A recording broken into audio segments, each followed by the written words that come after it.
ങ്ങളൊക്കെ ചർച്ച ചെയ്യുന്നതിന് വേണ്ടിയാണ് മുസ്ലിം ലീഗ് സംസ്ഥാന കമ്മിറ്റി ഇന്നിവിടെ ചേർന്നിട്ടുള്ളത്. നമ്മളെല്ലാം ദുഃഖസാന്ദ്രമായ ഒരു മനസ്സോടെയാണ് ഇവിടെ ഇരിക്കുന്നത്.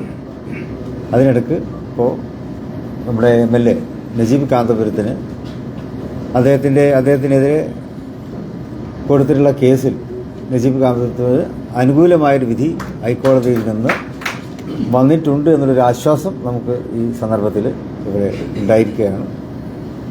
സത്യം വിജയിച്ചിരിക്കുന്നു, ജനാധിപത്യം വിജയിച്ചിരിക്കുന്നു എന്ന് തന്നെയാണ് നമുക്ക് അതിനെക്കുറിച്ച് പറയുവാനുള്ളത്. ഇപ്പോൾ MLA എന്നുള്ളതിലേക്ക് നജീബ് കഴിഞ്ഞ അദ്ദേഹത്തിൻ്റെ ഈ പ്രവർത്തന സമയത്ത് വളരെ ഗുണകരമായിട്ടുള്ള ഒരുപാട് കാര്യങ്ങൾ മണ്ഡലത്തിൽ ചെയ്തു എന്ന് നമുക്ക് അറിയാൻ സാധിക്കും.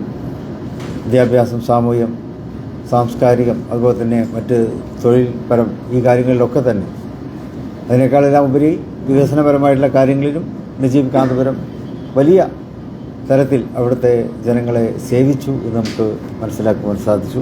അപ്പം അതിനൊക്കെ കൂടിയുള്ളൊരു അംഗീകാരമായിട്ട് കൂടി ഈ കോടതി വിധിയെ നമുക്ക് കാണാവുന്നതാണ്. നജീബിന് എല്ലാ വിധത്തിലുള്ള ആശംസകളും ഈ അവസരത്തിൽ നേരുന്നു.